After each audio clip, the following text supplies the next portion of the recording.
posterior, la posterior de atrás, la parte trasera del cráneo. El origen de ella es desde la carótida externa, cruza el nervio hipogloso, en dirección hacia el hueso occipital. Ahí es donde va a alcanzar la mastoides y se va a dirigir hacia la protuberancia occipital externa, lo que estamos hablando también la vez pasada, que va en la protuberancia. Y ahí terminando dos ramitas occipitales que son tortuosas, una va por fuera del trapecio y las otras se distribuyen por la musculatura del cuero cabelludo y la parte posterior del cuello, pues principalmente es el trapecio. Entonces, para resumirlo en básicas palabras, se origina en la carótida externa, en la parte superior del cuello, se origina en el triángulo carotídeo por delante del esternocleidomastoideo. El trayecto de ella se puede dividir en tres porciones, una superior, una profunda y una posterior. Y ella va a dar lugar a 6 ramas principales. Una que es la rama mastoidea, y la otra rama es una rama auricular, que también me estaban preguntando en la clase pasada, que se va a dirigir hacia la parte dorsal de la oreja y pasa por debajo del esternocleidomastoideo. Las otras ramitas, que son las ramas esternocleidomastoideas, que son mucho más pequeñas y son las ramas pues, para el músculo esternocleidomastoideo. Otras que son las ramas occipitales, que llegan a la piel del occipucio, o sea, del occipital, en la parte trasera del occipital, y pasan a través del trapecio. Las últimas dos ramas, que son una meningia, que eso es inconstante, eso no es que esté siempre ahí. Ella se extiende hacia la dura madre y pasa a través del agujero parietal. Y la última ramita, la sexta, es una rama descendente y lo que va a irrigar la musculatura de la nuca. Y listo, esta es la duda que tienen de las cosas del occipital. Ahora, la clase grande que nos compete ahorita, la clase de los nervios o de los pares craneales. Entonces ya lo empezaron a revisar, obviamente ya no han echado ojitos, ya no han empezado con la parte de los talleres.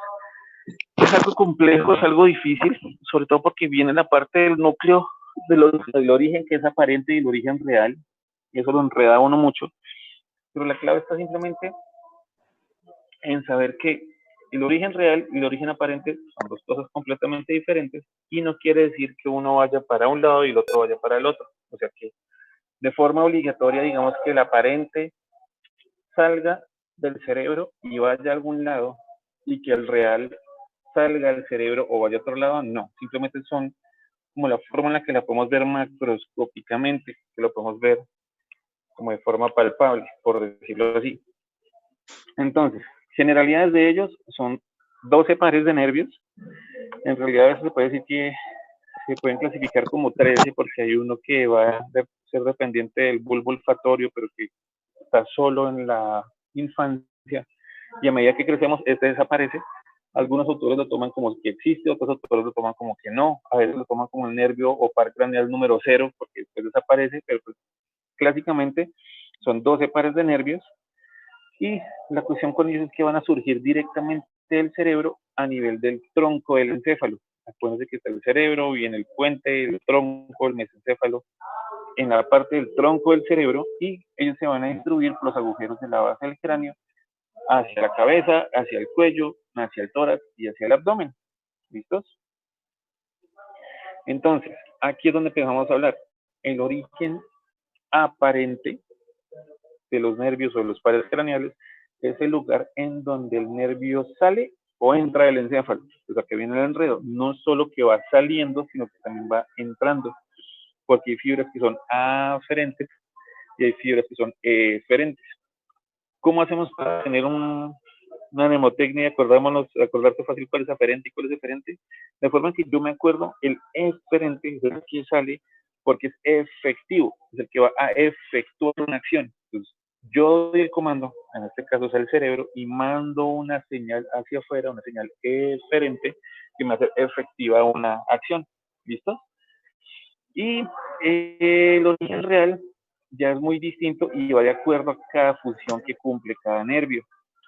Entonces, por ejemplo, las fibras de los pares craneales con función motora eferente, o sea, que van a ser efectivos, que van para afuera, se originan en grupos celulares que se encuentran en la profundidad del tallo del encéfalo, los que van a llamarse más adelante los núcleos motores.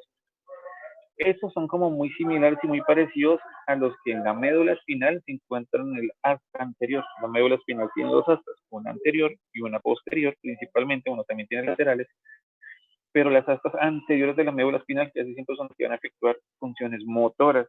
Entonces, hagan de cuenta que es como si fuera el mismo cableado, solo que como este está mucho más arriba, está mucho más centralizado, está como en la nave nodriza, se van a encontrar en el tallo del encéfalo.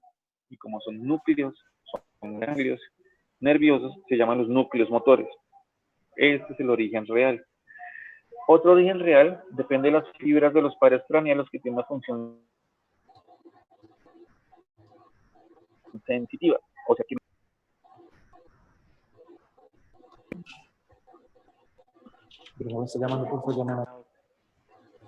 entonces, la cuestión con esta función es que tienen las células de origen, son células por decirlo de origen de primer orden y están por fuera del tallo encefálico.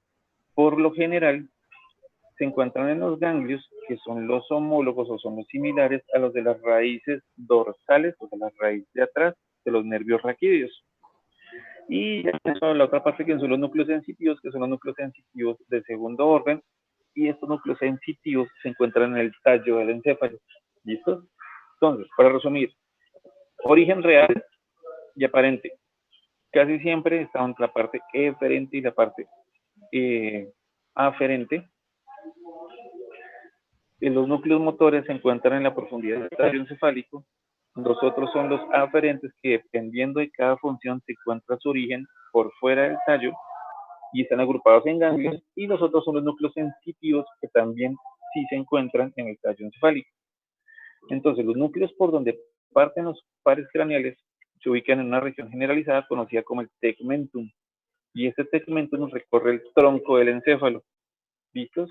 A nivel del mesencéfalo, que es una estructura superior del tronco del encéfalo, o sea, mesencéfalo está más arriba, está como en la mesa, para que lo vayan entendiendo, parten el tercer y el cuarto par a nivel del puente y el tronco encefálico, que es la estructura media del tronco del encéfalo, parten los pares 5, 6, 7 y 8, y al nivel del bulbo raquídeo, que es la parte más abajita del encéfalo, del tronco del encéfalo, van a partir los pares 9, 10, 11 y 12.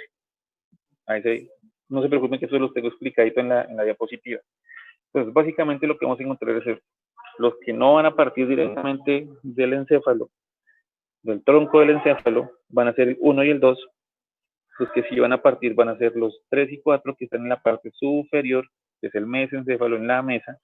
Los que están en la mitad, que es el encéfalo como tal, van a ser los pares 5, 6, 7 y 8. Y los que ya parten en la parte de abajito, que es en el bulbo raquídeo, van a ser los 9, 10, 11 y 12, que es lo que estamos viendo ahí en la fotico. Entonces, empezamos con el primer loco de ellos, el nervio olfatorio. Entonces, el nervio olfatorio es un nervio sensorial que da origen al sentido del olfato. Fácil, sencillo. Origen real de este loco. Las fibras del nervio olfatorio se originan en las células bipolares de la mucosa olfatoria. Esta mucosa olfatoria también se le puede llamar la mancha amarilla. Está ubicada en la porción más superior de las fosas nasales y estas células poseen axones ascendentes que constituyen los filetes del nervio olfatorio. Ellos se van juntando y van a formar finalmente después el nervio olfatorio. Real, directamente de la fosa nasal. El origen aparente, que es como de donde pareciera que sale, pero que en realidad no sale, es la cara inferior del bulbo olfatorio.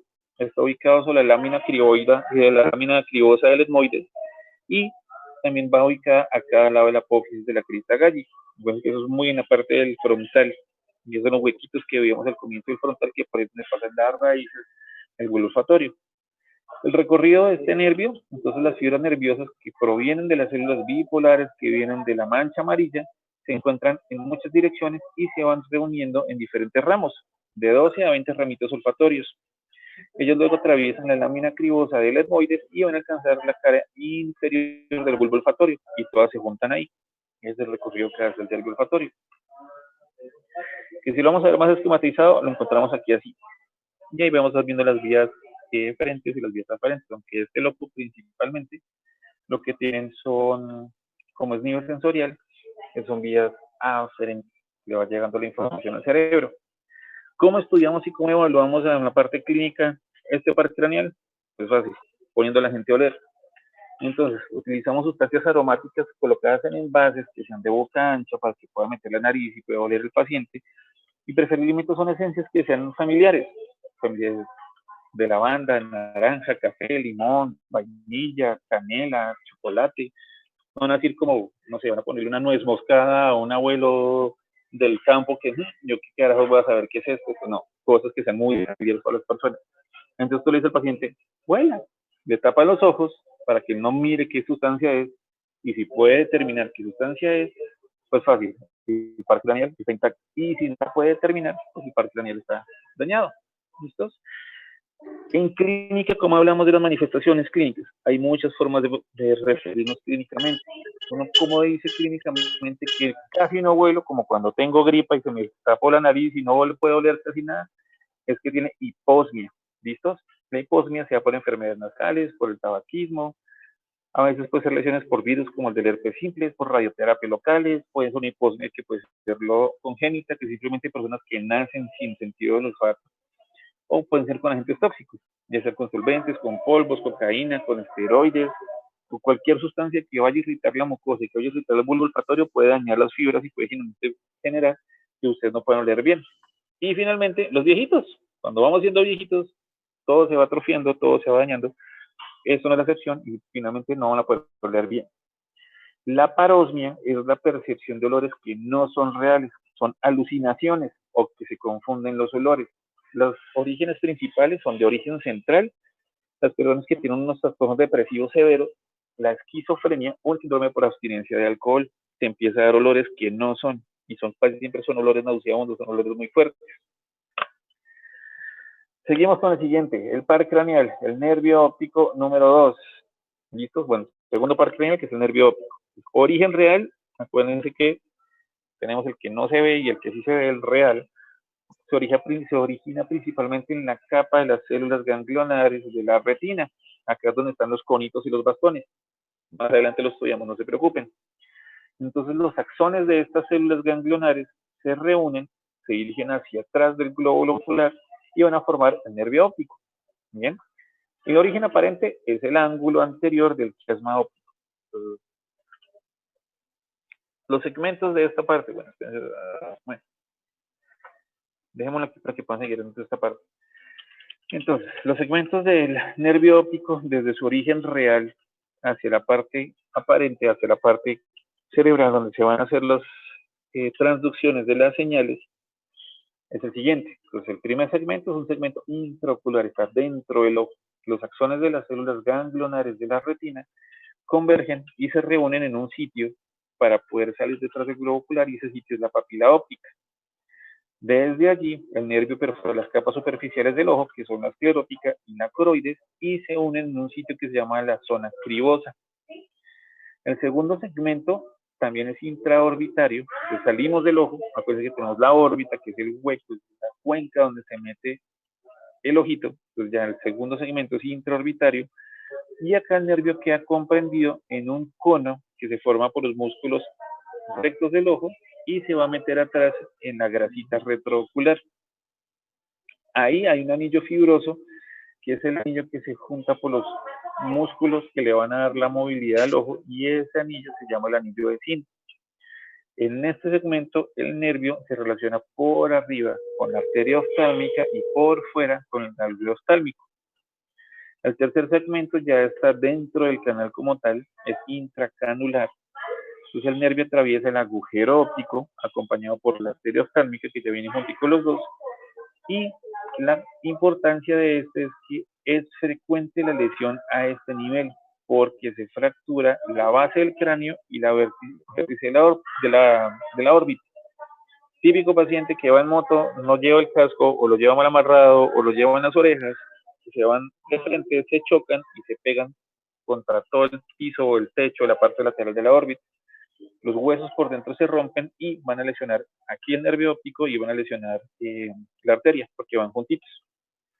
Y ya finalmente el último segmento del nervio óptico, es intracraneal, más o menos mide 1 centímetro y está comprendido entre el agujero óptico y el quiasma. Y ya en este segmento el nervio está muy situado sobre la tiendita de la hipófisis y sobre el conducto óptico del esfenoides. ¿El quiasma óptico qué es? El quiasma óptico básicamente es la reunión de las fibras del nervio óptico, de los dos nervios ópticos, el derecho y izquierdo, que se van a unir y se van a entrecruzar. Entonces, el quiasma óptico lo que hace es que todas las fibras que llevan información de la retina nasal del mismo lado se van a cruzar para las del otro lado. Entonces, lo que vemos acá esquematizado, hagan de cuenta que las fibras de la retina en los ojos, como ustedes ven adelante, fibritas de retina en los ojos, digamos que la mitad que está hacia afuera del ojito izquierdo está azul, la mitad del ojito derecho está gris. La mitad interna del ojito izquierdo está gris, la mitad interna del ojito derecho está azul. Las fibras, la mitad de ellas se van a cruzar para las del otro lado. Entonces, la mitad de acá, las grises, van a cruzar para el lado derecho, la mitad de acá de las azules van a cruzar para el lado izquierdo. Se forma una X. Esa X es el quiasma óptico.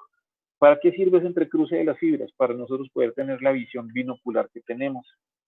Si no tuviéramos esa visión que nos deja cruzar el lado derecho con el lado izquierdo con el lado derecho, no podríamos tener la percepción de profundidad que tenemos como primates. Y es lo que nos va a diferenciar de muchas otras especies. ¿Listo? Entonces, luego de que se cruzan, pasan a través del tracto óptico las fibras que se proyectan hacia el núcleo geniculado lateral del tálamo. Ya nos empezamos a enredar. ¿Se acuerdan que está el tálamo, el hipotálamo? Estas fibras van a llegar aquí al tálamo, que es lo que acá aparece. Entonces llegan al núcleo geniculado lateral del tálamo y se van a localizar en la profundidad de este cuerpo. Luego las neuronas talámicas se proyectan a través de las radiaciones ópticas, o sea, botan unas proyecciones que se van hacia la parte posterior, hacia la parte occipital, y van a llegar a lo que se llama la corteza visual primaria o la corteza visual estriada. Atrás al fondo, en el cerebro, en la región occipital, en la región número 4 del cerebro, es donde se va finalmente y fundamentalmente a procesar la información. Entonces es complejo y es largo. ¿Se acuerdan? Viene la retina, atraviesan, se juntan, forman el nervio óptico, llegan al quiasma, se entrecruzan, llegan al núcleo geniculado lateral, de ahí van a botar las irradiaciones que van hacia atrás, hacia la corteza visual primaria, hacia lo más primitivo que tenemos, y se va a generar el procesamiento en esta capa, que es la capa número 4 de la región cerebral posterior. ¿Qué es importantísimo en esta gráfica que ustedes están viendo? La gráfica que ustedes están viendo es que básicamente lo que nosotros vemos acá son los campos visuales. Entonces, si ustedes se fijan, vamos a mirar el ojito izquierdo. Ese es el izquierdo.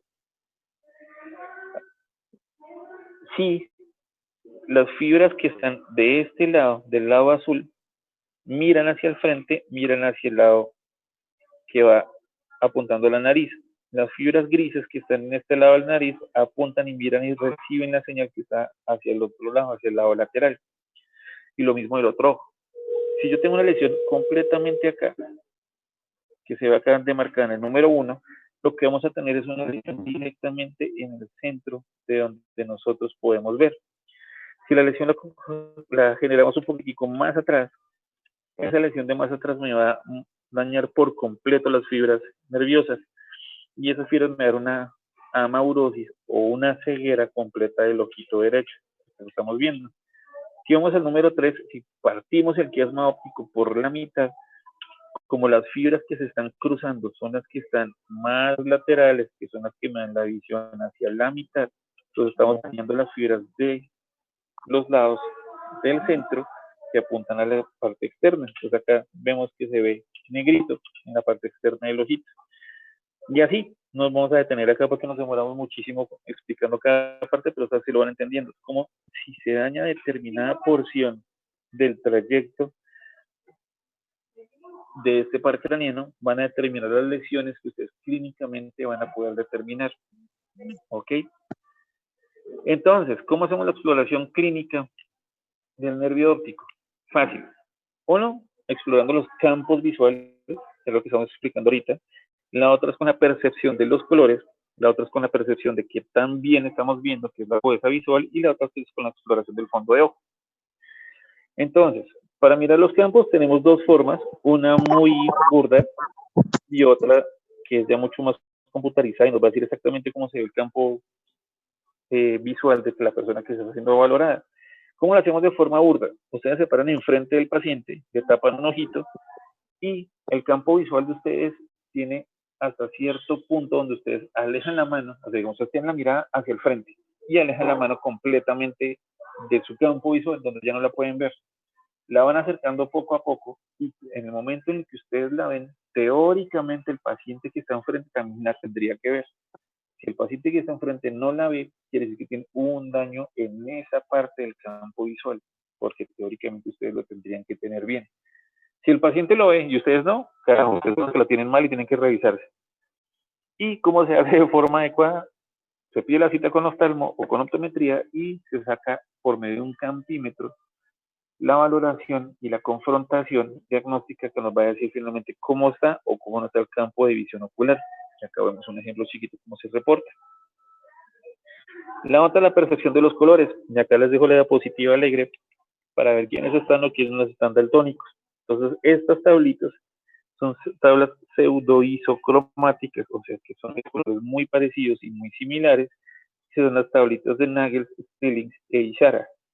Lo que hacen es poner números dentro de los colores que están ahí visualizados, y si ustedes no llegan a ver bien los números que están dentro de esos círculos, quiere decir que tienen algún trastorno en la percepción de colores. Si no los llegan a ver bien, de arriba hacia abajo, de izquierda a derecha está el 7, en el negrito está el 13, en el gris está el 16, abajo está el 8, en el del centro abajo rojo está el 12, y por último abajo a la derecha está el número 9. Si no lo pueden ver, a revisarse. La exploración de la agudeza visual. Entonces, en la exploración de la agudeza visual, lo que utilizamos son estas tablas que son las clásicas y las que más vemos en la parte de consulta y las que ustedes deben ver desde hace mucho tiempo en caricaturas, muñequitos, en películas, que son las tablas de Snellen.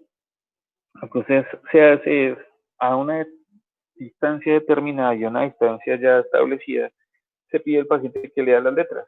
Si son niños, son son figuras, carritos, casitas, baloncitos, que van a determinar qué tan bien o qué tan mal estamos viendo. ¿Listos? Los valores que se expresan son los valores en fracciones, donde el numerador de esa fracción va a indicar la distancia a la que estamos viendo y el denominador es para saber qué hilera finalmente se pudo ver. ¿Ok? Entonces, cuando hablamos de 20-20, 20-40, 20-200, 20-100, es lo que va a terminar esta parte de la exploración de la agudeza visual. La otra forma de explorar y evaluar el nervio es directamente la exploración del fondo de ojo. Esto se realiza por medio de un equipo de órganos que se llama el oftalmoscopio, y lo que se hace es con el ojo del mismo lado del examinador, se le pide al paciente que mire un punto fijo y por medio de este aparatico miramos a través del ojito hacia atrás y vamos a ver lo que se llama el fondo del ojo. ¿Listos? Acá que estudiamos la papila óptica, las arterias, las venitas retinianas y miramos si hay algunas inclusiones extrañas, si hay hemorragia, si hay sangrado, si hay cuerpos extraños, si el nervio o el disco óptico están inflamados, si están hinchados. Hay muchas cosas que van a aprender más adelante con la exploración del fondo de ojo. Entonces, en cuanto a la clínica, si encontramos algo anormal, hablamos del daltonismo, que es un genético hereditario, es recesivo y es ligado al cromosoma X. Cuando es acromático, el daltonismo acromático es el que las personas no pueden ver ninguno de los tres tipos bueno, los tres tipos de conos son afuncionales y finalmente no van a ver ningún color, cero colores. El monocromático es cuando uno de los tres pigmentos de los conos de la visión de la luz está dañado y pues el color queda reducido solo a una dimensión. El bicromático es un efecto que es relativamente grave y finalmente lo que hace es alterar uno de los tres mecanismos básicos del color. La pronatopía consiste en la ausencia total de los fotorreceptores retinianos del ojo. La deuteranopía es ausencia de los fotorreceptores retinianos para el verde, no ven verde. Y la trinatopía es una condición que es muy poco frecuente en las cuales simplemente el color no puede haber percepción del color azul. Ya basándonos en la agudeza visual, están los miopes, los hipermétropes. La miopía lo que hace es que el punto en donde se tendría que enfocar se enfoca mucho más adelante de la retina, que es lo que vemos acá. ¿Sí? ¿Entienden el esquema? Que no sé, o sea, el punto donde se tendría que enfocar tendría que ser aquí totalmente el fondo del globo ocular en la retina y finalmente se está enfocando más adelante. Ese es el problema de la miopía. Y la hipermetropía es que los rayos de la luz inciden es en un punto por detrás de la retina. Acá es donde vienen las gafitas o los lentes para corregir esa incidencia de los rayos para que puedan llegar directamente a la parte final detrás de la retina. Seguimos. Motor ocular común o tercer par craneal. El ocular motor común tiene un origen real y un origen aparente como todos. El origen real es el núcleo somatomotor, donde está situado, como lo hemos hablado al comienzo de la charla, en los pedúnculos cerebrales. Eso está a nivel de los tubérculos cuadriqueminos anteriores y por delante del acueducto de Silvio.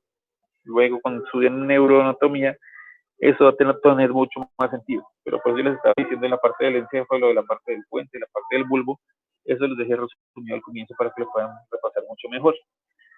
También tiene un núcleo parasimpático motor, que es el núcleo de Edinger-Westphal, o un núcleo pupilar, que está situado por detrás y por dentro de este mismo. Este núcleo es un núcleo fotomotor y fotoacomodador, ahorita lo vamos a estudiar más adelante. Y el origen aparente es la cara interna del pedúnculo cerebral que corresponde para cada lado, el derecho y el izquierdo. Entonces, recorridos y relaciones de esta parte. Entonces, el oculomotor, luego de emerger, de salir del tronco del encéfalo, se dirige hacia afuera, hacia arriba y hacia adelante. Este pasa entre la arteria cerebral posterior, me acuerdo que estamos en todo el puente, y pasa también cercano a la arteria cerebelosa superior. Luego penetra en la pared externa del seno cavernoso y se ubica por encima del nervio patético o troclear y por encima del oftálmico. Sale de la pared externa de la porción anterior del seno cavernoso y se va a meter a la órbita. Pasa por la hendidura esfenoidal y ahí se va a dividir en sus dos ramas terminales, atravesando el anillo de Zinner. Acuérdense que el anillo de Zinner es el anillo de los músculos que le van a dar la movilidad al ojo. Entonces, tiene una rama terminal superior y una rama terminal inferior. La rama terminal superior va a inervar al músculo recto superior del ojo, aquí arribita, y al elevador del párpado superior. Y la rama terminal inferior, la rama de abajito, va a inervar el recto interno, el oblicuo menor y el recto inferior. Y además da una ramita chiquitica destinada al ganglio ciliar oftálmico. Este ganglio ciliar oftálmico lo que va a aportar más adelante son fibras parasimpáticas que van a regular el esfínter de la pupila, y esto es súper importante. Entonces, básicamente lo que acabamos de encontrar es qué par craneal me va a mover qué grupo muscular en los fibros. Pues el oblicuo menor, el recto superior, el recto interno y el recto interior lo va a manejar el tercer par. El sexto es determinado principalmente para el recto externo y el cuarto es para el oblicuo mayor. ¿Listo? La exploración clínica, fácil. Le decimos al paciente, mueva los ojos para arriba, para abajo, para la izquierda, para la derecha, en vertical, en diagonal. Y si no los logra mover de forma adecuada, que hay alguna lesión en alguna porción del par craneal. En este caso, pues el oculomotor me va a terminar dependiendo de qué músculo pueda ser afectado. La otra forma de explorarlo es con el reflejo, se puede llamar de convergencia. Entonces, alejan un lápiz, alejan un dedo, mírenme la punta del dedo y lo van acercando hacia la nariz. Eso hace que los ojos sigan el objeto y se vayan a centrar hacia la cara más nasal.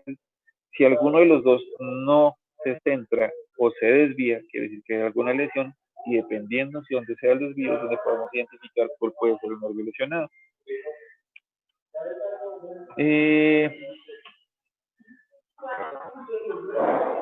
Entonces, la inervación parasimpática está mediada por el tercer par, se orienta a los movimientos pupilares de acomodación, y esto se realiza pidiendo al paciente que fije su mirada en un punto lejano, en un punto imaginario, y le alumbramos los ojitos. Se alumbran los ojos, la pupila se tiene que contraer. ¿Cómo se contrae? Tenemos acá dos opciones principales. Hay un músculo que me va a contraer y otro que me va a dilatar. Entonces, la pupila se contrae los músculos pupilares se contraen y lo que van a generar es un cierre de la apertura del ojito, como cuando cerramos el obturador de una cámara. Este es dado principalmente por el sistema parasimpático. Y el sistema simpático es básicamente con los músculos irradiados del iris, ya no son de la pupila, sino son del iris, que ellos se contraen, también se contraen, no se relajan, es muy importante esto, y lo que van a hacer es atraer hacia sus propias fibras el resto del anillo que va rodeando el iris para permitir la apertura de este mismo. Y es donde se ve cuando hay un cierre o una apertura. Este cierre se llama la miosis y esta dilatación es midriasis.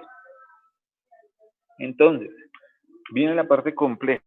El reflejo pupilar me va a averiguar y me va a evaluar muchas estructuras y sobre todo como no estamos tan relacionados con la parte del tallo encefálico, me va a mirar, es uno de los reflejos principales del tallo. ¿Para qué me sirven? Por ejemplo, ahorita que yo estoy en la unidad, que tengo una paciente con un daño cerebral muy grandotote, si yo le hago los reflejos pupilares y están ausentes, quiere decir que posiblemente puede haber un daño en el tallo cerebral. Tendré que buscar otros reflejos que también van a estar muy relacionados con los pares craneales, vestíbulo coclear, el corneal, el nauseoso, el tusígeno. Y si ustedes van diciendo como, oh por Dios, esto va teniendo mucha implicación clínica, demasiada. Entonces, párenle bolas. El reflejo pupilar es complejísimo y la pupila reacciona principalmente a dos estímulos, cuando se le echa luz o cuando está oscuro y cuando se aproxima a un objeto. ¿Listo? Entonces, por la vía parasimpática, esta es la vía que es responsable de la contracción de la pupila, o sea, la miosis, lo que hablamos ahorita. Aquí viene el primer tracto. Entonces, este es un circuito cerrado que tiene 4 tractos de fibras nerviosas. Son 4 pasos, 4 caminos que tiene que coger, que yo alumbro un ojito, se dio el estímulo y tiene que recorrer todo este trayecto para contraerme la pupila y generar la miosis. Entonces, el primer tracto conecta la retina con los núcleos preceptales en el colículo superior a nivel del cerebro medio. Entonces, es este primer tracto que ustedes ven aquí, que va cruzando por el quiasma óptico.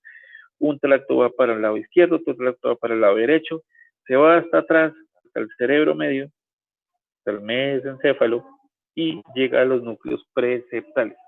¿Listos? Si lo siguieron aquí. Este recorrido clásicamente constituye la vía aferente parasimpática.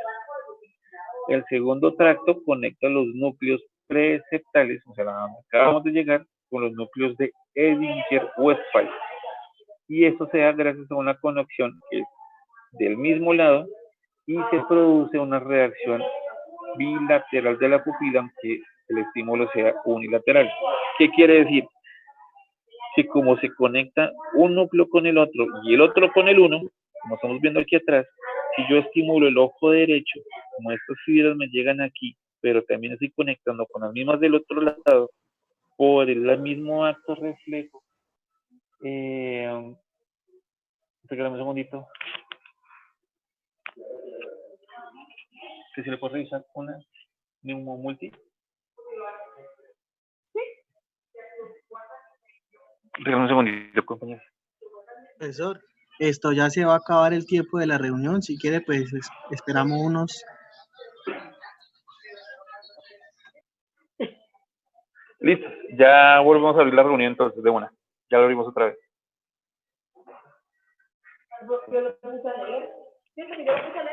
Sí. Pero entonces, o sea, el ataque está, pero yo no puedo revisar tomografías acá porque no la han realizado. La tomografía está dentro de la misma de cerebro. Creo que era Quiteria la que estaba acá. Pregúntale que si es Quiteria.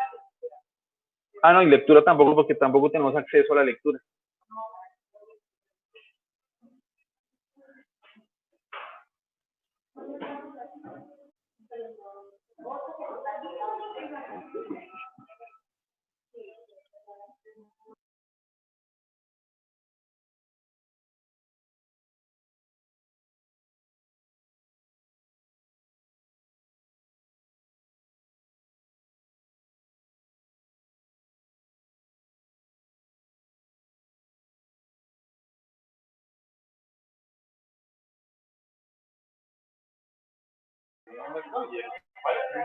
Toca, sí. Listo, esperamos que se termine de conectar todos para seguir con este enredo. Porque este reflejo pupilar es una cosa loca. A ver, compartamos pantalla.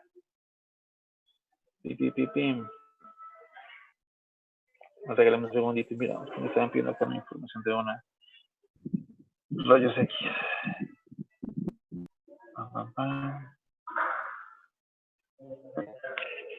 Pero si está la radiografía, pero pregúntale a Granado si es quitaria, porque si es quitaria, sí se le tomó la TAT y está dentro de la misma tomografía de cráneo. Pero yo acá no la puedo revisar porque no he arreglado eso.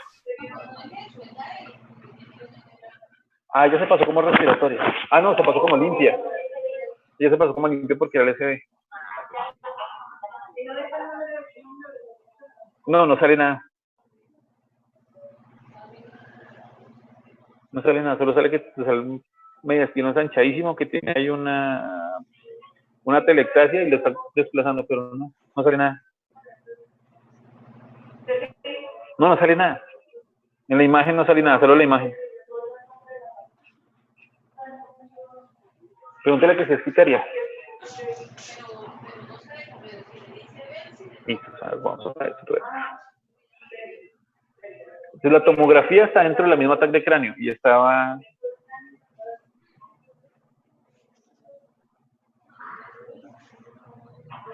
Es ahí mismo. Y la lectura si no la tengo yo. Pero la lectura, como están actualizando el sistema, si no llega a la lectura.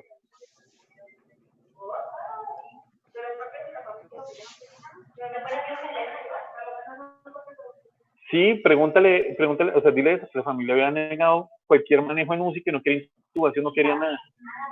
Ellos no querían absolutamente nada invasivos. Listo, muchachos, seguimos. Entonces, acuérdense, vamos del primer tracto. Va a la retina, llega hacia aquí atrás, y llega a los núcleos preceptales. Dentro de los núcleos preceptales, ellos se comunican unos con otros. El lado izquierdo con el lado derecho con el lado izquierdo. ¿Para qué? Que si yo hago un estímulo luminoso acá, por el mismo acto reflejo, del propio reflejo, valga la redundancia, va a hacer que la pupila del otro lado también se contraiga. Eso se llama el reflejo consensual. Entonces, cuando estén en casa, cojan a sus familiares, la luz del celular, pongan la mano como en medio de los dos ojitos o traten de alumbrar solo un ojito y se van a dar cuenta que cuando alumbran uno, la pupila se va a contraer la del lado que están alumbrando y también se va a contraer la pupila del otro lado. ¿Listos? El tercer tracto es la vía eferente parasimpática. Entonces, estas fibras conectan el núcleo que hablamos ahorita, el de Edinger-Westphal, con el ganglio ciliar a través del tercer par. ¿Se acuerdan que vamos a hablar ahorita del ganglio ciliar que venía del tercer par y quedaba de la parte de la rama inferior unas ramitas para este ganglio para poder hacer el reflejo de la contracción pupilar? Acá es donde se van juntando todos. Y el último tracto, que es el cuarto tracto, conecta el ganglio ciliar con el esfínter pupilar. 3% de las fibras y el resto, el 97%, va para el cuerpo ciliar. Y esto es a través de los nervios ciliares cortos. Entonces, retomando, salen las fibras, vienen aquí atrás a los núcleos preceptales, de los núcleos preceptales se comunican entre ellos los unos con los otros, luego viene la vía efectora, la vía eferente, que va a ser parasimpática, que va a conectar estos núcleos de Edinger-Westphal con el ganglio ciliar, que va a ser la parte ya efectora, motora, que va a botar otra señal para directamente al esfínter pupilar para que se haga la contracción. ¿Complejo? Sí. ¿Que uno cree que esta vaina como carajos va a pasar tan rápido? Sí, pero así es como funciona. Y como está tan relacionado con los núcleos motores encefálicos, con la parte más sensible y más importante del cerebro, si hay alguna lesión, alguna isquemia o algún daño en el tallo cerebral, principalmente lo vamos a ver por medio del reflejo pupilar. ¿Listos? Ahora, viene la otra parte del reflejo pupilar, la vía simpática, o sea, la midriasis, dilatar la pupila. Entonces, esta vía está formada principalmente por 3 tractos. El anterior eran 4, estos son 3. El primer tracto, o un tracto central, comienza en el hipotálamo posterior, aquí arriba atrás en el cerebro, aquí abajo, atrás en el cerebro, en el hipotálamo posterior, en unos núcleos que se llaman los núcleos de Karplus Cradle. Sí, es una locura, pero bueno, esto me dice que simplemente comienza en el hipotálamo posterior. Este tracto, bueno, sí, el tracto central baja por todo el tallo cerebral hasta hacer sinapsis en el centro cilioespinal de Butch. Este se localiza entre C7 y T2, o sea, la séptima vértebra cervical y la torácica número 12 a nivel de la médula espinal. Entonces baja por todo el tallo, baja hasta la médula espinal y aquí es donde va a encontrar su primera porción. Luego viene un tracto que es preganglionar, o sea, que venía antes del ganglio cervical. Y estas fibras lo que hacen es abandonar la médula espinal para buscar la cadena ganglionar, que es donde se están juntando todos los nerviositos que van saliendo de la médula espinal, y va a subir hasta el ganglio superior cervical del cuello, que es este que está aquí. ¿Listos? Después viene el último tracto, que ya viene después del ganglio, por eso se llama tracto postganglionar, y este tracto de fibras nerviosas sale del ganglio cervical superior, asciende por el plejo neural hasta la arteria carótida interna, ahí le va como rodeando, le va dando unas vueltitas chistositas, hasta poder entrar al cráneo, donde se va a unir a la rama oftálmica nasociliar del trigémino, ¿vale? Allá se va juntando con otro par craneal. Estas fibras son fibras simpáticas eferentes, acuérdense que son fibras efectoras. Si son simpáticas me van a dilatar, si son parasimpáticas me van a contraer. Entonces son fibras simpáticas eferentes que van a inervar el cuerpo ciliar y los músculos dilatadores de la pupila a través de la rama nasociliar de los nervios ciliares largos. Acuérdense que para contraer tenemos los nervios ciliares corticos, para dilatar los nervios ciliares largos. Y todo eso pasa en un simple reflejo pupilar que utilizamos todo el tiempo, todos los días, a cada momento, en las condiciones de luz que estamos manejando, en las condiciones de que si nos aproximamos o nos alejamos del objeto. Como utiliza tantas vías, tantos trayectos y se enfoca principalmente en la parte central cerebral, es lo que nos va a ayudar a evaluar cómo está el tallo cerebral. Por eso es que cuando ustedes ven y van a crecer en esta carrera que es deliciosa, se van a dar cuenta que el reflejo pupilar, al involucrar tantas vías, les va a dar tantísima información. Si hay un daño simpático, parasimpático, si hay una estimulación simpática, parasimpática, si es por drogas, si es por medicamentos, si es porque el paciente acaba de tener reanimación y salió la reanimación bien y tiene los reflejos pupilares, o lo reanimaron y no salió bien de la reanimación y tiene las pupilas fijas que no se mueven, que no se contraen. Hay un daño en el tallo del cerebro y si hay un daño en el tallo del cerebro, básicamente es como si el paciente estuviera enclaustrado o muerto en vida. Y eso nos va a determinar muchas cosas. Que no nos va a decir que, no, es que como las pupilas no funcionan, entonces está muerto. No. Pero nos quiere decir que está absurdamente mal el paciente. ¿Listos? Si juntamos las dos vías, lo que vemos es esto. Entonces, en azulito, lo que están viendo es el primer tracto, que es el que estamos hablando, el parasimpático, y el segundo tracto que estamos hablando ahorita después, que es el tracto simpático, que da toda la vuelta hasta poder llegar a hacer el reflejo de dilatación pupilar. ¿Listos? Cuarto par craneal, el nervio patético o nervio troclear. ¿Por qué le dicen nervio patético? Porque cuando se daña, el ojo se va para adentro de una forma chistosa y da una mirada que es la mirada patética. ¿Listos? Entonces, aprendan lo más fácil. El nervio patético o nervio troclear. Como todos. Bueno, primero las características de este loco: es un nervio que es exclusivamente motor, inerva únicamente el músculo oblicuo mayor del ojo y es el más pequeñito de todos, es el más pequeño de todos los pares craneales porque se desempeña básicamente en hacer solo un movimiento de un musculito que es del ojito, ¿no? Entonces, tiene dos particularidades muy diferentes respecto a todo el resto de los otros pares craneales.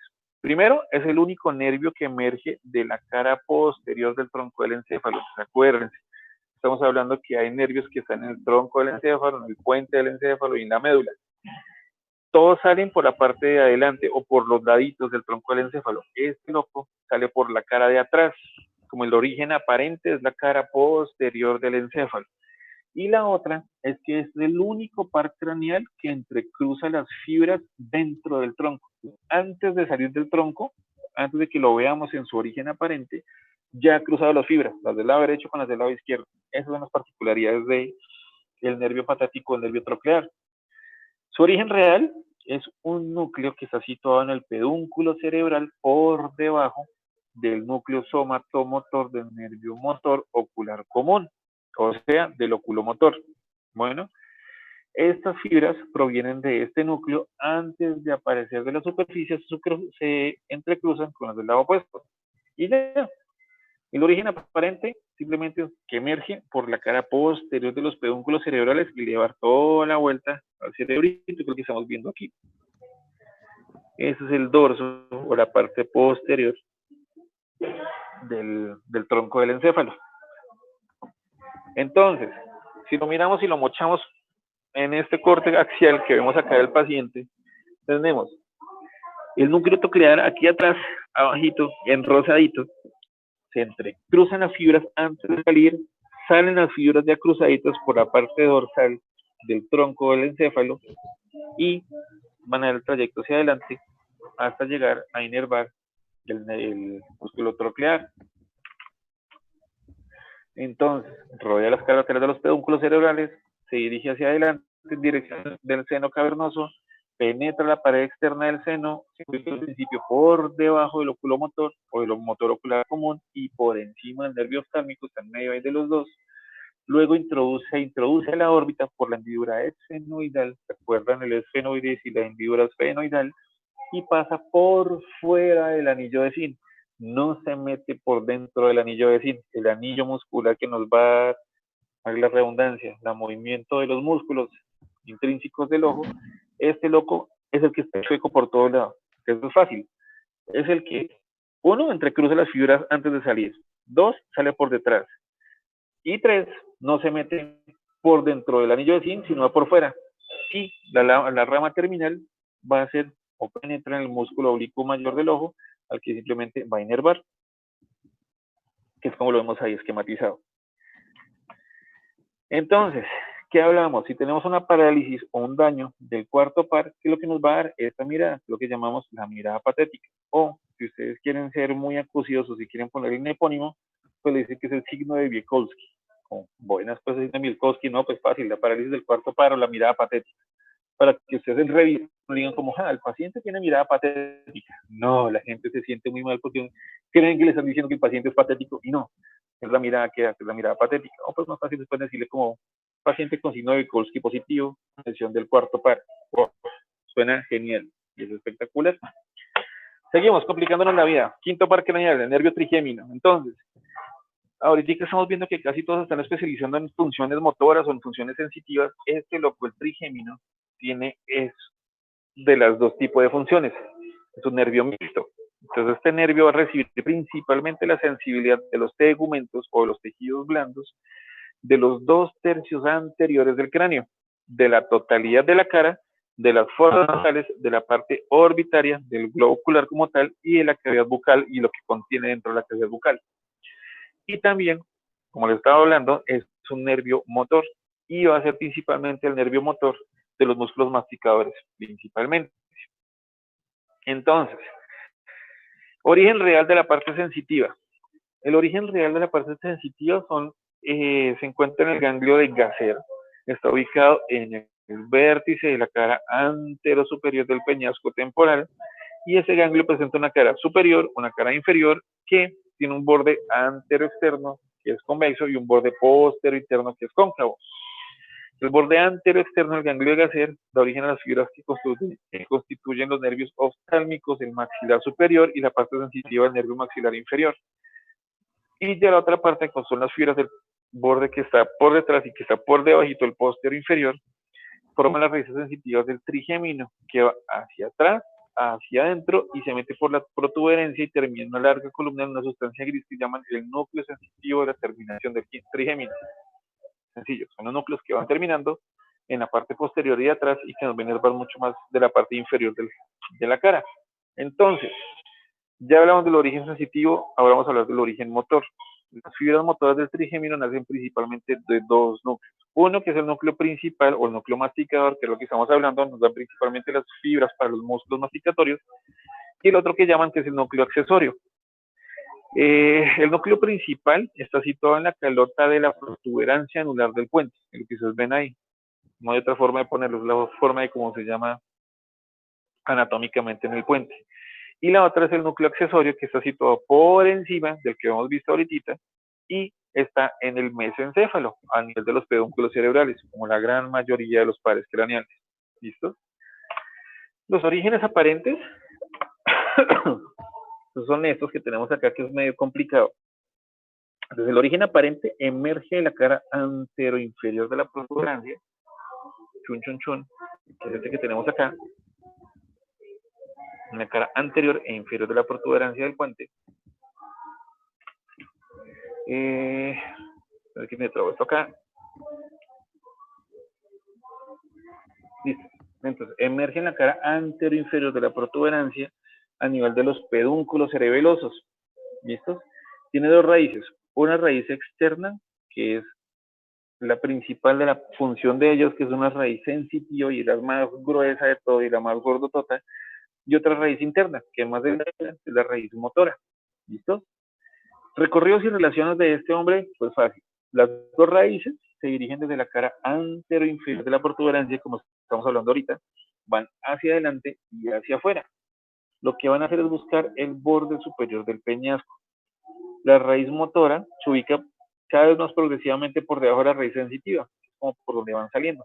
Ya acuérdense que la sensitiva es la más grandotota y la más gordota de todas. Las dos raíces van a atravesar el borde superior del peñasco y luego la rama sensitiva se va a desplegar en forma de abanico en el plejo triangular, que va a terminar en donde, en el ganglio que hemos hablado ahorita, en el ganglio de Gasser. La raíz motora se va a deslizar por debajo de la raíz sensitiva, pasa por debajo del ganglio de Gasser y luego se va a meter a la rama maxilar inferior. De este modo, el trigémino da unas ramas que son sensitivas y otra que es mixta. ¿Listos? Entonces, las ramas terminales de este quinto par craneal, entonces, es el único par craneal que da ramas terminales dentro del cráneo, es como la cosa, como su plus, por decirlo así, como su característica principal. Entonces, las tres ramas, B1, B2 y B3, una es el nervio oftálmico de Willis, que es sensitivo, la otra que es el nervio maxilar, que también es sensitivo, y la otra que es el nervio mandibular, que es una rama mixta, que es tanto motora como sensitiva. Y cada ramita tiene un ganglio que va pegada a su propia rama. El nervio oftálmico presenta como ganglio nexo el ganglio ciliar. Recuerden que hemos hablado ahorita del ganglio ciliar, donde también llega la parte del tercer pactamiento, donde también llega la parte eferente del reflejo pupilar, el ganglio ciliar o el ganglio oftálmico, que se ubica dentro de la órbita. La otra ramita que es el nervio maxilar, que tiene un anexo al ganglio fenopalatino, y está ubicado en la fosa pterigo-maxilar, en la que vimos hace dos clases. Y el otro es el nervio mandibular, que tiene anexo al ganglio óptico, que está ubicado por debajo del agujero oval. Es muy importante la parte del ganglio oftálmico o el ganglio ciliar de la parte sensitiva, porque nos va a dar otro acto reflejo, que es el reflejo corneal, que es que si yo toco la córnea, la parte más externa del ojito, que es la parte más sensitiva que tenemos en todo el cuerpo, lo que más sensible tenemos es la córnea, automáticamente me va a dar un reflejo que me cierra el párpado por la vía tanto sensitiva aferente como la vía motora eferente. ¿Cómo lo exploramos el trigémino? Entonces acuérdense que eso nos va a dar la gran parte de la sensibilidad. Entonces, 1 con algodones, 2 con alfileres, 3 con objetos fríos y calientes y el otro es el reflejo corneal. Entonces le tocamos al paciente, siente igual que yo lo toque aquí, que yo lo toque acá, o siente que lo estoy tocando. Los alfileres en realidad, sí y no, porque es muy feo que uno lo chusen con una aguja y si ustedes cargan esa agujita y están chuzando a todo el mundo, como que no sería bueno pegar la enfermedad a todos los que estamos examinando. ¿Cómo lo hacemos más fácil? Cogemos un bajalenguas, lo partimos, nos queda un pedazo pulludito y ahí sentimos. Bueno, y ahí podemos explorar la sensibilidad profunda, que son las pullitas, la sensibilidad superficial, que lo damos con algodones o con copitos, con hisopos, y sobre todo también hacer la sensibilidad de frío caliente. A veces pueden tener sensaciones de como diferentes, que si yo le pongo algo caliente y me dice que está frío, hay un daño a nivel axonal que no está permitiendo que la sensibilidad sea adecuada. Pero bueno, no los quiero enredar tanto porque pues hasta ahora estamos en anatomía y ya les estoy metiendo mucha crítica. Sexto par craneal, motor ocular externo o del nervio abducente. ¿Recuerdan cuando hablamos de los movimientos que es de abducir y abducir? Pues fácil, ya vamos entendiendo el por qué el abducen. Entonces, abducens, nervio exclusivamente motor, está destinado al músculo recto interno del ojo y su origen real, su origen aparente. Su origen real es el motor ocular de ese par craneal. Es, si lo tengo acá, sí, es un núcleo de la protuberancia ubicada por debajo del piso del cuarto ventrículo y que hace prominencia en el piso ventricular. ¿Listo? Atrás, bien pegado en el cerebro. De acuerdo, que si por lo general es motor, está saliendo del cerebro. Si es sensitivo, está llegando al cerebro. Como este par craneal es exclusivamente motor, sale desde bien atrás, desde el puente. Este núcleo está rodeado por dentro y por detrás y por fuera por la raíz motora del nervio facial, casi como si lo estuviera abrazando por completo. Y el origen aparente es el surco bulbo protuberancial. ¿Sí? Entonces, el surco lleva entre el bulbo raquídeo y la protuberancia en el encéfalo, a nivel de toda la mitad del encéfalo. Los recorridos, acá, no, bueno, es la imagen que hemos visto todo el tiempo del tallo cerebral donde van saliendo los nerviositos. Los recorridos y las relaciones entre el origen aparente es que se dirige hacia adelante, hacia arriba y hacia afuera. Este loco va penetrando en el interior del seno cavernoso, lo recorre desde atrás hacia adelante y va juntándose con la carótida interna. Luego el nervio entra a la órbita por la hendidura esfenoidal. ¿Se acuerdan que le veíamos que esta partecita más grandecita que estamos viendo dentro de la órbita? Y este loco sí atraviesa el anillo de Zinc. Acuérdense que el patético troclear es el único que no lo atraviesa. Este no emite ninguna rama colateral y termina en la rama profunda de la cara profunda del músculo recto externo del ojo para poderle dar el movimiento. ¿Cómo lo exploramos clínicamente? Fácil. La mirada se desvía hacia adentro porque se daña, pierde la función de él y hace que los otros músculos lo jalen hacia donde él tiene que ir. Bueno, me explico. Hagan de cuenta que son dos personas jalando una cuerda muy fuerte. Entonces, está el recto externo y el recto interno del ojo. ¿Sí? El recto externo se daña, o sea, la persona que está jalando esa cuerda se cansó o no sé, se desmayó. La otra persona que está jalando la cuerda se lo va a llevar hacia el lado contrario y por eso es que se ve la desviación hacia la parte interna del ojo. ¿Listos? Seguimos complicándonos. Séptimo par craneal o nervio facial. Este nervio es mixto también, entonces tiene raíces motoras, raíces sensitivas sensoriales y también es nos ayuda como a inervar órganos vegetativos, o sea, es un órgano vegetativo. No controlamos lo que él vaya a hacer, pero él automáticamente sí tiene funciones para controlar. Entonces, ¿qué hace principalmente el facial? Controla los músculos de la expresión facial y el sabor en los 2/3 anteriores de la lengua. Entonces ya tenemos una de las raíces motoras y otra de las raíces sensitivas. Pues principalmente está formado por dos raíces. Una sensitiva, que es lo que llaman el nervio intermediario o de Rysberg, y la otra es la parte facial, propiamente dicho, que tiene fibras motoras. Está destinado a inervar los músculos de la gesticulación o de la mímica o de las muecas.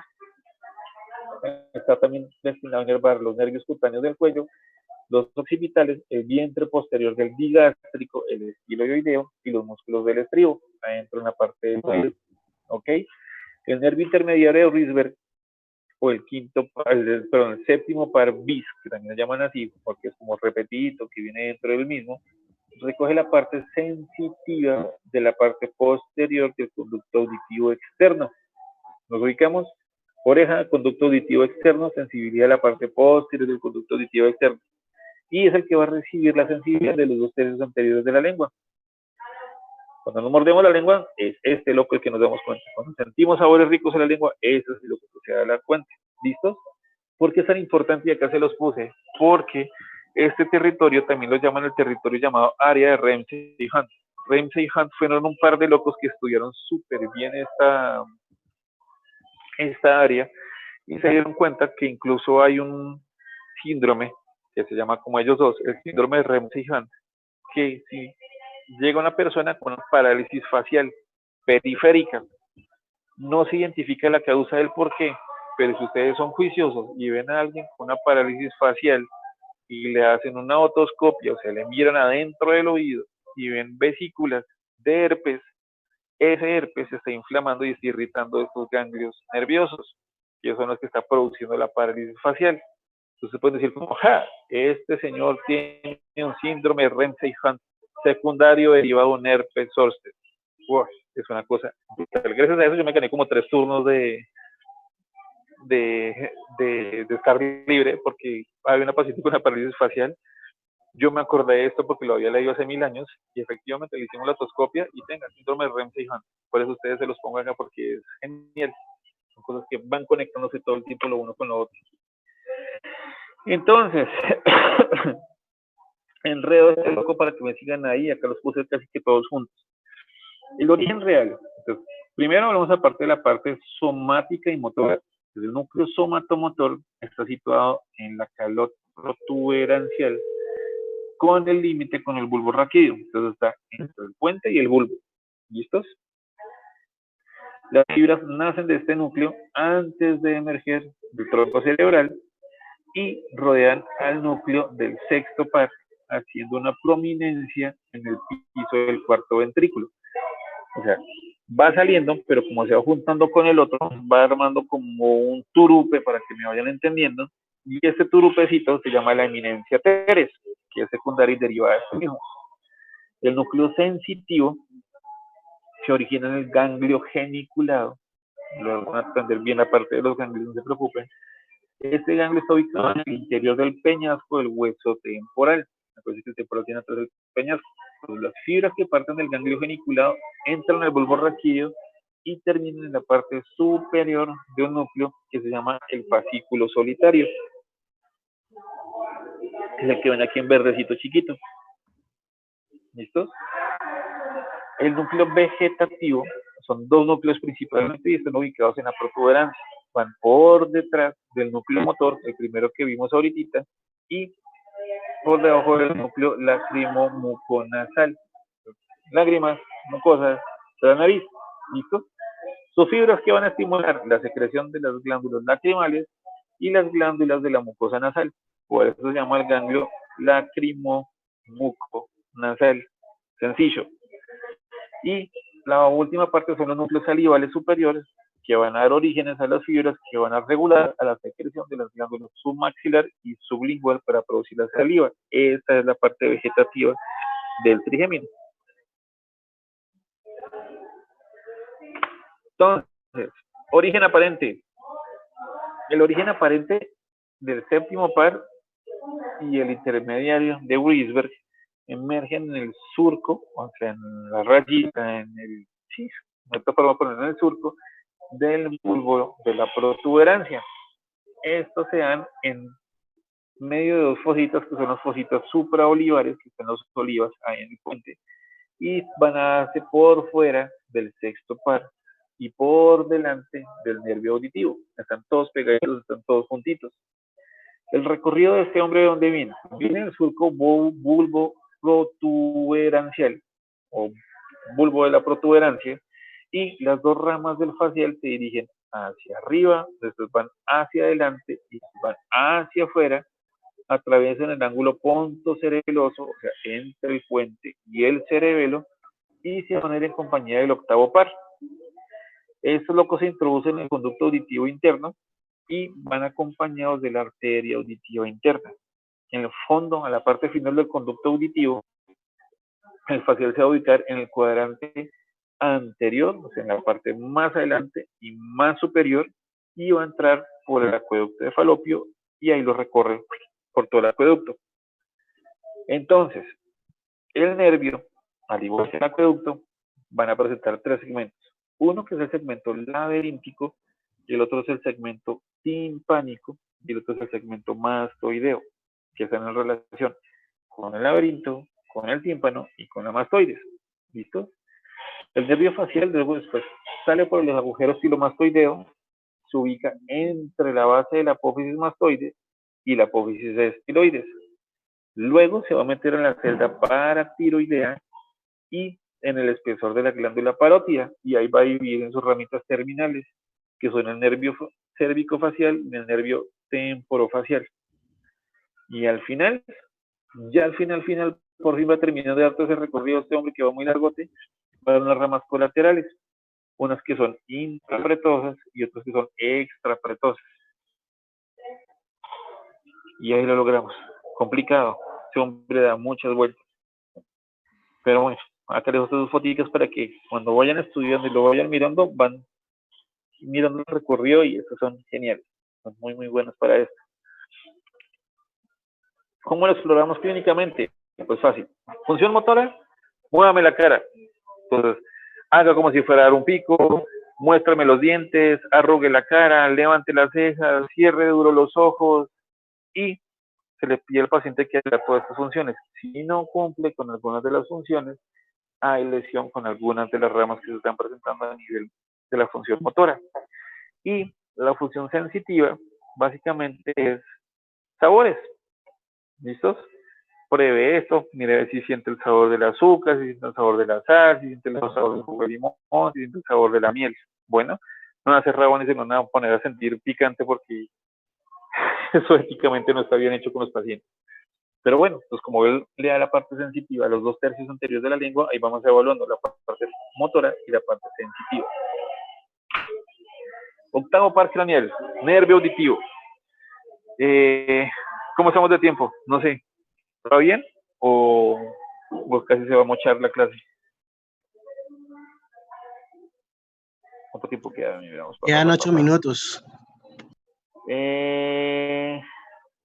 Le hacemos aquí, bueno, es que el auditivo, sí, hagámosle el auditivo, que es cortico, y ya seguimos, y terminamos.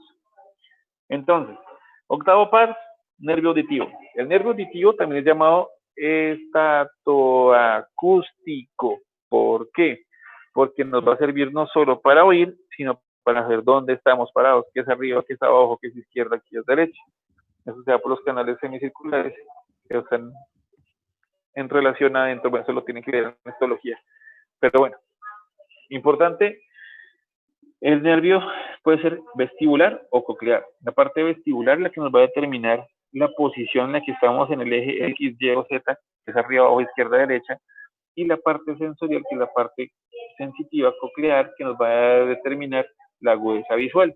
¿Listo? Está formado principalmente por dos ramas anatómicas y fisiológicamente son muy diferentes. Una rama, lo que estamos hablando, es la rama vestibular o la rama que nos va a dar el equilibrio, y la otra rama que es la rama coclear, que está en relación con la audición. Entonces, origen real, síganme acá pegaditos aquí atrás, de la rama vestibular. Entonces, los cuerpos de las neuronas que dan origen se hallan en un ganglio que se llama el ganglio de Scarpa. Ese es el origen real. Las dendritas llevan los órganos receptores del equilibrio, que son el utrículo, el sáculo y los conductos semicirculares, que son 3 conductos. Uno superior, uno externo y uno posterior, que es el que estamos viendo acá. ¿Listos? Desde el ganglio de Scarpa salen los axones, forman una rama que es la rama vestibular, y esta rama se dirige al tronco encefálico y termina en el complejo nuclear vestibular, que son los núcleos de terminación reales, y están situados en el bulbo y en la protuberancia. ¿Se acuerdan? Como son órganos principalmente aferente, su origen no está en el encéfalo, sino está por fuera y va a llegar al encéfalo. ¿Listo? Ya terminando la rama vestibular, vamos por la rama coclear, la parte laberíntica.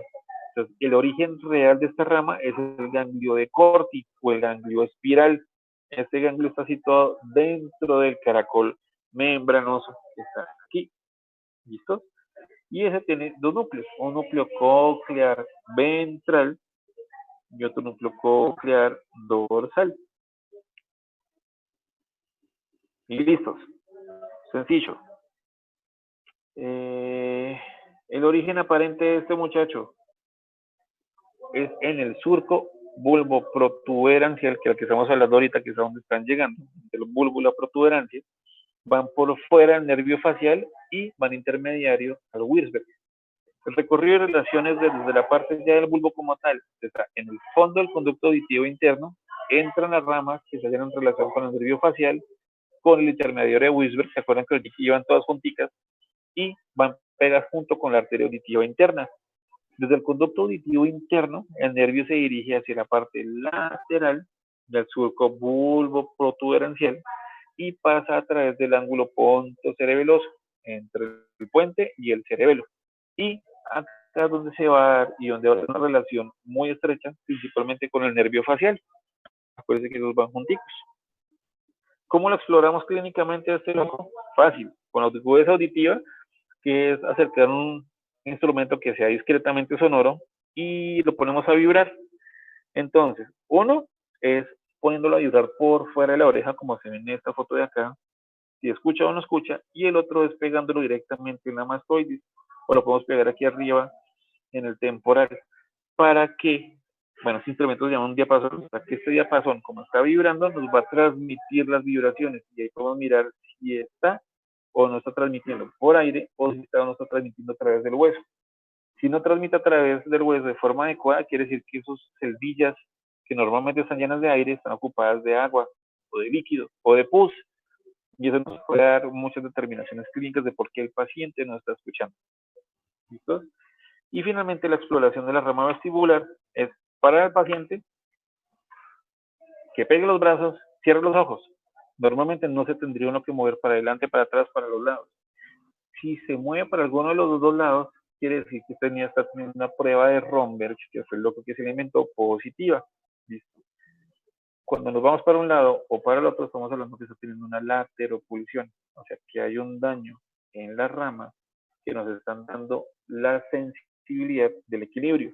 Y súper importante, la relación de las estructuras que van pasando por el ángulo pontocerebeloso, porque el cerebelo es el que nos va a dar principalmente las relaciones visuales espaciales, por decirlo así, en donde estamos, que es arriba, abajo, adelante, atrás.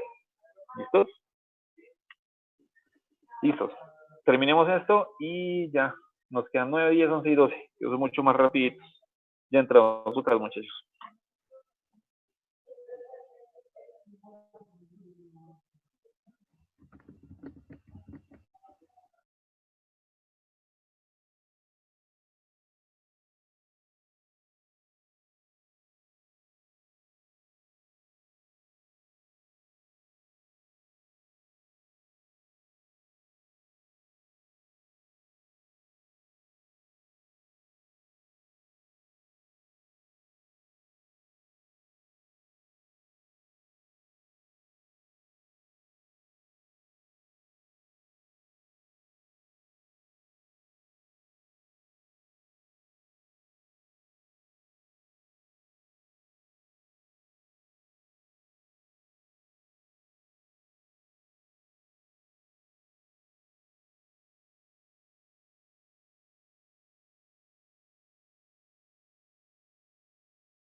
Podemos dar compartir y terminamos la clase. Pantalla.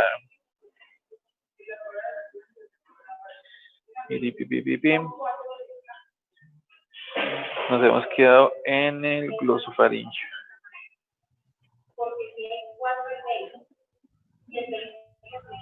Listos. Entonces, noveno par. Echémoslo para atrás, listo. Glosofaringio. Entonces, glosofaringio sigue complicando la vida, es un nervio mixto, es sensitivo, motor y vegetativo. ¿Listos? La función del sensitivo es conducir la sensibilidad principalmente de la faringe y de lo que queda haciendo falta de la lengua, del tercio posterior de la lengua. ¿Listo? Como está en relación a la faringe, también nos va a dar la sensibilidad a la región amigdalina y a la parte del pelo del paladar. Como nervio sensorial, recoge los estímulos gustativos del tercio posterior de la lengua que hacía falta, y como función motora va a inervar el músculo estilofaringio. En función vegetativa, contiene las fibras parasimpáticas que van a inervar la glándula parótida y las glándulas sublinguales en el tercio posterior, o sea, el tercio que nos hacía falta. Orígenes de este hombre, reales y aparentes. Entonces, origen real, como tenemos diferentes ramas, tenemos que ver el origen motor, del sensitivo y el vegetativo. Churón, ya que lo tengo acá, sí, listo. Entonces, origen real del motor, sale de la parte superior del núcleo ambiguo y está situado en el bulbo raquídeo. ¿Recuerdan? Céfalo, puente, bulbo. Ya vamos terminando, ya vamos en la parte de abajo. Entonces, sale del bulbo raquídeo y los segmentos medios e inferiores de este núcleo corresponden al origen motor del neumogástrico y del espinal respectivamente, que son los que nos quedan haciendo falta ahorita para ver. El neumogástrico es el mismo que llaman al nervio vago, yo lo estudiamos el por qué le dicen vago. Y el origen sensitivo o sensorial se localiza en dos ganglios, uno que es el ganglio de Anders y el otro que es el ganglio de Ehreinter, es una cosa loquísima, pero bueno, son ganglios que están localizados principalmente en el bulbo raquídeo. El origen vegetativo de este hombre está en las fibras vegetativas que están situadas en el piso del cuarto ventrículo y van a corresponder al núcleo salival inferior. Complicado, difícil, pero bueno, eso lo estudian en la parte de neuroanatomía. El origen aparente de este par craneal es el nervio glosofaringio que emerge del surco colateral posterior del bulbo raquídeo. Ya estamos abajo. Y va a pasar por encima del neumogástrico y el espinal. Entonces, ¿cómo es el recorrido de este hombre? Sale por el cráneo, por el agujero rasgado posterior, ¿se acuerdan del esfenoides? El agujero redondo, el agujero rasgado posterior, y va por detrás del neumogástrico y el espinal. En estos está separado por un ligamento. Como está tan relacionado en la parte del agujero rasgado y la parte posterior y medial de la ala mayor del esfenoides, va a estar muy relacionado con el yugular. Entonces, entre el neumogástrico y el espinal, y los va a separar un ligamento que es el ligamento yugular. ¿Listo? Luego sigue bajando, desciende por el compartimiento retroestileo del espacio maxilofaringio hasta la base de la lengua. Y en la lengua se divide en muchísimas ramas que se van a expandir en la mucosa y va a formar el plejo lingual. ¿Cómo lo exploramos clínicamente a este muchacho? Así. Vamos a tocar el velo del paladar. Y vamos a decir, muévase. Y si se mueve, bien. Y si vamos a tocar los 2 tercios posteriores de la lengua, es un poco más complicado y un poco más difícil, porque finalmente las papilas gustativas están principalmente en los 2 tercios anteriores, y las papilas gustativas, por lo general, no tienen tanta sensibilidad. Lo que a nosotros nos da la sensibilidad para saber si algo está rico o no, es el olfato. Por esa razón, cuando tenemos mucha gripa, casi nunca nos sabe la comida, porque están dañadas las fibras nerviosas del bulbo olfatorio, que fue que ya estudiamos al principio. Bueno, 10º par, nervio neumogástrico o vago. ¿Por qué vago? Porque ¿qué hacen los vagos? Bueno, ¿qué hacían los vagos? Antes andaban y viajaban como mochileros, como buenos vagos. Este nervio anda muchísimo, tantísimo que va desde el tallo cerebral, desde donde se origina, hasta abajo, hasta el fondo al ángulo esplénico del colon, o sea, hasta el ángulo del colon que está en relación con el vaso. Bueno, cuando los sean más adelante y les vayan a preguntar, bueno, que estén hablando de la terminología de órganos, ustedes el brazo le van a decir principalmente, por ejemplo, cuando el vaso está grande, bueno, cuando un órgano está grande, se dice que tiene megalia. Entonces, digamos, cuando ustedes van a hablar del vaso, ustedes no van a decir que tiene vasomegalia. Clínicamente y médicamente se dice que tiene esplenomegalia. Por eso es que acá hablamos del ángulo esplénico del colon. El colon tiene el ángulo esplénico, que va al lado izquierdo, y el ángulo hepático, en relación al hígado, que está al lado derecho. ¿Listo? Entonces, este nervio es un nervio motor sensitivo, mixto y vegetativo, posee un territorio de inervación supremamente extenso y va a inervar las vísceras del cuello, las del tórax y abajo está el abdomen, porque anda y anda y anda. Por eso le decimos el vago. Entonces, aquí viene el complique de este hombre. Origen real. Acuérdense que como tiene 3 fibras, tiene 3 orígenes reales. Origen somatomotor o motor corresponde a la parte medial del núcleo ambiguo. Lo hemos hablado ahorita, que está pintado en verdecito. Va por debajo del origen motor del glosofaringio. ¿Listos? El origen somatosensitivo va en 2 ganglios que están situados en el trayecto del nervio principalmente. Uno es el ganglio yugular y el otro es el ganglio plexiforme.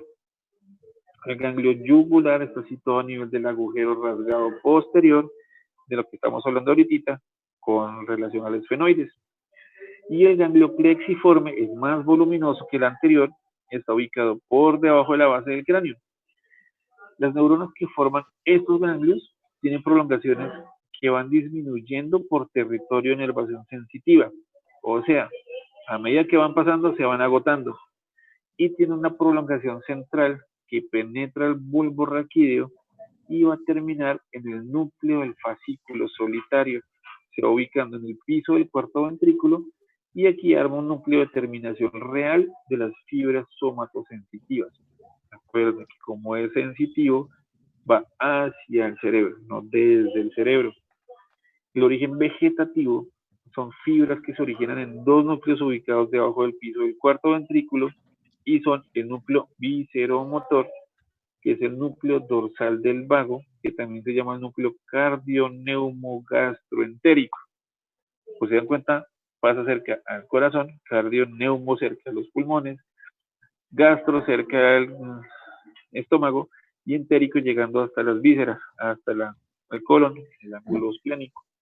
Y el núcleo que es el viscerosensitivo y está ubicado en la parte externa del núcleo dorsal del propio nervio vago. ¿Cómo lo exploramos clínicamente? Entonces, acá sí le podemos hacer un examen mucho más grande del velo del paladar. ¿Por qué? Pues porque como nos está inervando esta parte, le decimos al paciente que diga, eleva el velo del paladar. Si tiene disfonía es porque está simétrico. Si tiene una desviación de la simétrica del velo del paladar, nos deja ver si sí o si no. Se mueve. ¿Listo? O si hay parálisis de las cuerdas vocales o si no tiene un reflejo nauseoso. Finalizamos casi, estamos a punto con el nervio espinal o el nervio accesorio. El nervio espinal o el nervio accesorio, un segundito que hasta se me corrió, ya, no me quiere correr. Listo, es un nervio motor, está formado por la unión de la raíz espinal y otra craneal.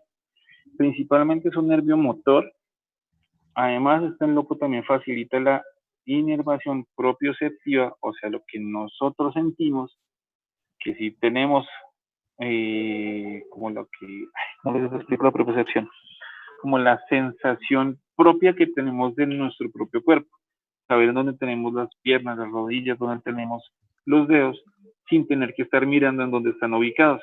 ¿Listo? Y esto forma un papel muy importante en relación a los tonos del músculo del cuello. Bueno, él es responsable del movimiento de poder mover la cabeza en forma circular porque inerva el esternocleidomastoideo y hace que si contraemos el esternocleidomastoideo, vamos a mover la cabeza hacia el lado opuesto, lo que estamos hablando, de las 2 personas que están jalando una cuerda. El origen real del 11º par o del nervio espinal o del nervio accesorio son diferentes núcleos. Son núcleos del nervio espinal que se ubican en el núcleo ambiguo del bulbo raquídeo. ¿Listo? Y está principalmente dado entre los primeros 5 o 6 segmentos medulares, que se llama el núcleo accesorio.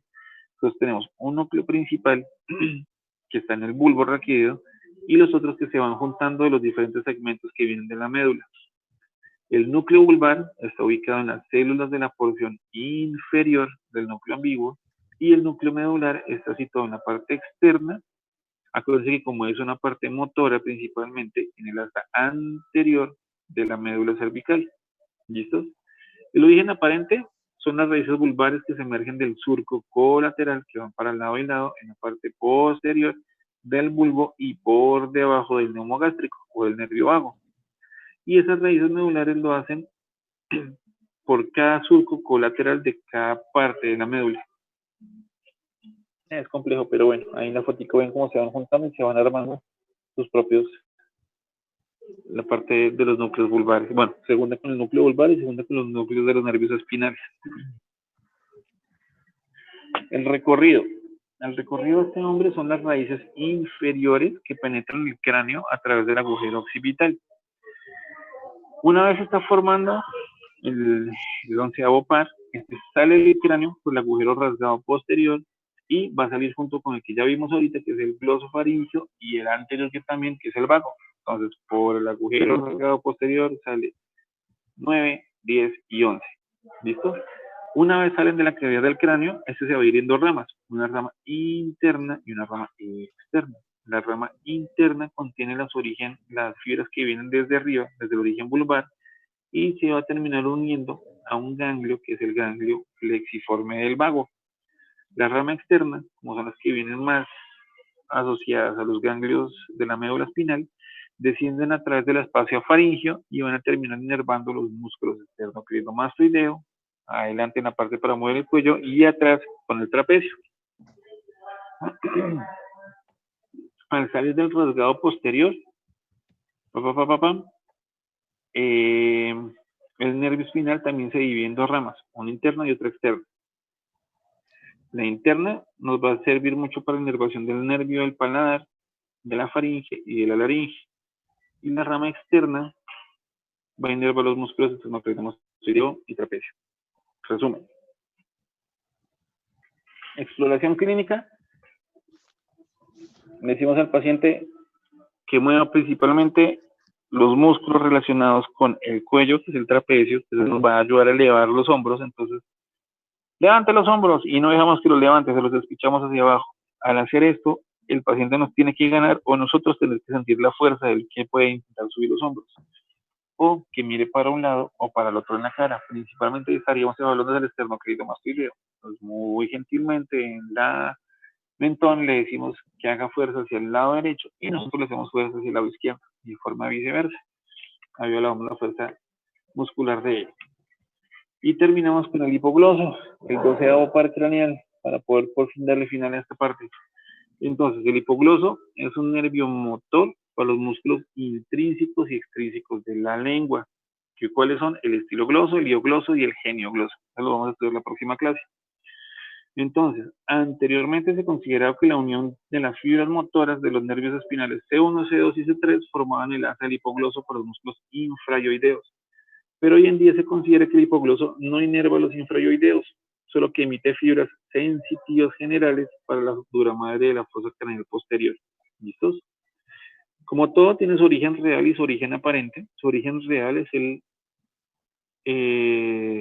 un núcleo motor ubicado en el bulbo raquídeo, recuerden que estamos puente bulbo, y corresponde al ala blanca interna del piso del cuarto ventrículo. ¿Listos? El origen aparente emerge, son 10 o 11 filas que van a formar un surco preolivar del bulbo raquídeo, también abajo en la parte encefálica. Las relaciones del recorrido del hipogloso de este hombre sale del cráneo a través del agujero condilio anterior y va a descender por el compartimento retroestileo del espacio maxilofaringio.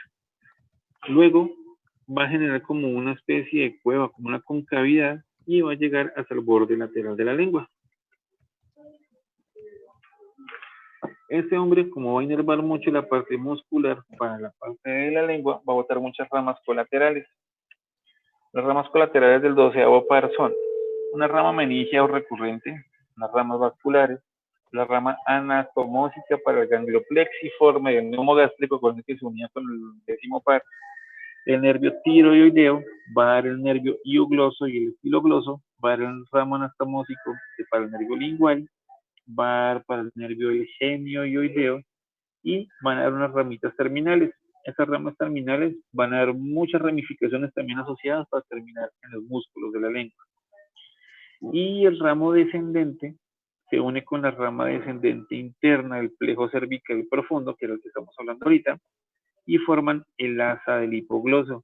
Esta asa del hipogloso lo que va a hacer es inervar todos los músculos infraoideos, a excepción del tiroideo, que para eso lo había mandado antesitos estas ramas meningias vasculares, las plexiformes del neumo gástrico, el tiroideo, del iogloso, del estilogloso, las que se unen para el nervio lingual, las del nervio genioideo, las terminales de la lengua y esta última para los músculos infraoideos, excepto las del tiro que ya lo había formulado antes. ¿Cómo se explora clínicamente? Pues porque clínicamente es mucho más fácil verlo con la parte de la lengua. Señor, saque la lengua. Si saca la lengua o que mueve la lengua y no la mueve de forma adecuada, o la lengua tiene cierta desviación, hay una lesión de este par craneal. Es fácil identificarla, aunque es complejo estudiarlo porque como ya sale bien abajo y se junta con tantas raíces nerviosas, es muy difícil saber exactamente dónde puede ser el daño estructural de la lengua. Y casi siempre, cuando pasa esto, podemos decir que el daño puede ser idiopático. En forma elegante de medicina es a decir, no tengo ni idea, decimos que es idiopático. ¿Listos? Resumen enorme.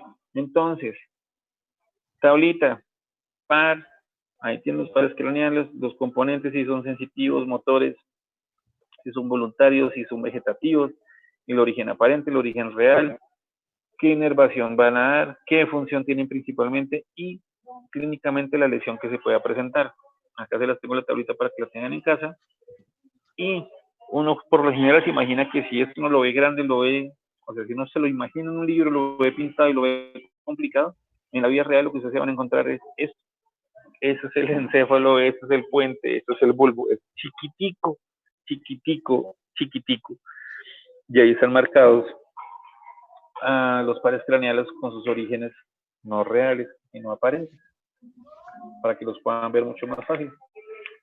Pues ahí está, el nervio óptico,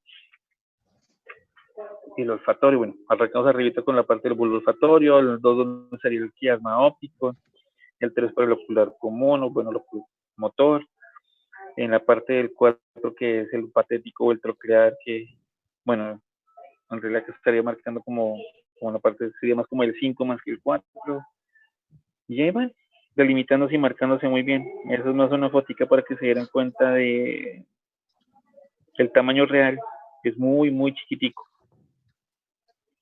Pues nada, doctores. Y ahí en las diapositivas está súper explicadito con los dibujitos de dónde vienen, de dónde van. Las tablas les van a facilitar mucho la vida cuando quieran repasar para los parciales.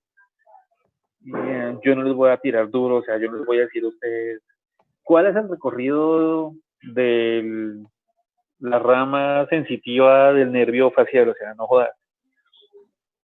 A mí me interesa más que se aprendan, uno, sobre todo cuál es cuál, y dos, cómo explorarlo clínicamente, imaginarse clínicamente cómo lo van a necesitar explorar cuando ustedes estén haciendo su práctica clínica.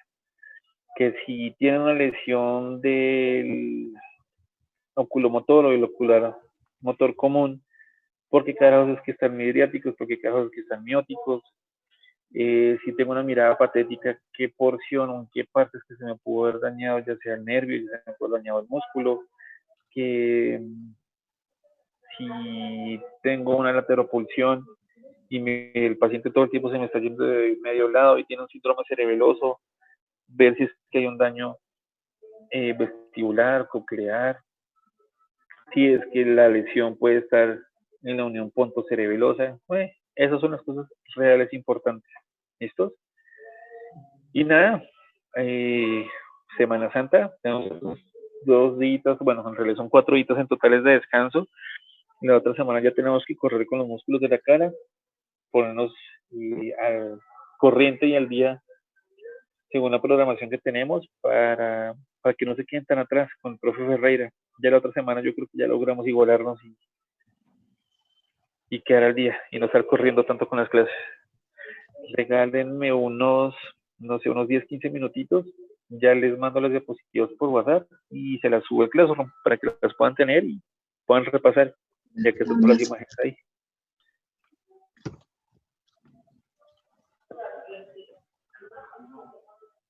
¿Profe?